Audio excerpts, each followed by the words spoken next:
Society issues पर drama बनाना वैसे ही मुश्किल काम होता है और अगर वो कोर्ट रूम ड्रामा हो तो इसे हिट और वायरल बनाना और भी ज्यादा चैलेंज बन जाता है। लेकिन केस नंबर 9 ने ये मुश्किल काम कर दिखाया। ये ड्रामा सिर्फ अपनी कहानी की वजह से ही नहीं बल्कि शानदार एक्टिंग के बायस भी एक जबरदस्त कामयाब साबित हुआ। इस ड्रामे में शामिल तमाम अदाकारों ने फैंटास्टिक काम किया, लेकिन खास तौर पर फैसल कुरैशी, सबा कमर और गौहर रशीद का जिक्र न करना नाइंसाफी होगी। तीनों ने अपने किरदार इस तरह निभाए कि कई सीन्स में यूं लगा जैसे कोई फर्जी कहानी नहीं बल्कि रियल लाइफ का कोई केस हमारी आंखों के सामने चल रहा हो। इनकी एक्टिंग न सिर्फ मुतासिर कुन थी बल्कि कई जगहों पर दिल दहला देने वाली भी, जिसमें इमोशंस का भरपूर इस्तेमाल नजर आया। ड्रामे के आखिरी एपिसोड्स में कहानी का फोकस अदालत से ज्यादा मीडिया ट्रायल पर चला गया। हकीकत भी यही है कि हमारी सोसाइटी में अक्सर बड़े केसेस में यही होता है। कई बार असल इंसाफ से पहले मीडिया पर केस चलता है, पब्लिक प्रेशर बनता है और फिर जाकर कोई नतीजा निकलता है। हमने रियल लाइफ में भी ऐसा देखा है, जैसे ज़ैनब केस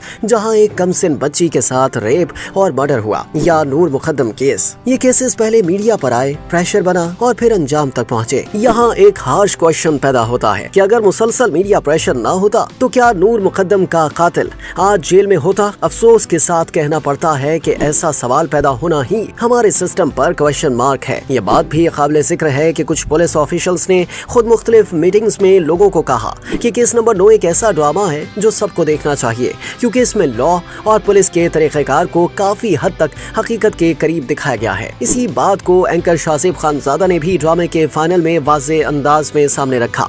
अलबत्ता ड्रामे के आखिर में हकीकत और फिक्शन के दरमियान लाइन कुछ ज्यादा ही ब्लर हो गई। असल टीवी शो और ड्रामे के अंदर दिखाए गए मीडिया ट्रायल के बीच बार बार शिफ्ट होना कुछ नाजरीन के लिए थोड़ा अनकंफर्टेबल रहा। शायद ये बेहतर होता कि ड्रामे के अंदर एक अलग ड्रामा एंकर दिखाया जाता ताकि फर्क वाज़े रहता। इसी तरह आखिर में अगर रेप केसेस के स्टैटिस्टिक्स किसी अदाकार खास तौर पर सबा कमर की जबान से दिखाए जाते तो असर शायद और गहरा होता। मगर मुमकिन है कि राइटर जानबूझकर व्यूअर्स को इस बेचैनी के साथ छोड़ना चाहता हो ताकि ये एहसास रहे कि ड्रामा और हकीकी जिंदगी इस मामले में कितने एक जैसे हैं। चाहे आप इस ड्रामे से मुकम्मल तौर पर एग्री हो या नहीं, एक रियलिटी ये है कि कई केसेस में मीडिया ट्रायल्स असल अदालतों से ज्यादा ताकतवर साबित होते हैं। ये सिर्फ पाकिस्तान का मसला नहीं बल्कि एक ग्लोबल फिनोमिनन है। अलबत्ता हमारे यहाँ ये मसला कुछ ज्यादा नुमाया नजर आता है। केस नंबर 9 यकीनन पाकिस्तान के बेहतरीन सोसाइटी टॉपिक्स पर बनने वाले ड्रामों की लिस्ट में शामिल हो चुका है। उम्मीद यही है कि इसका पॉजिटिव इफेक्ट लंबे अरसे तक बरकरार रहे। क्या कोई रेप विक्टिम ये ड्रामा देखकर हौसला पाएगी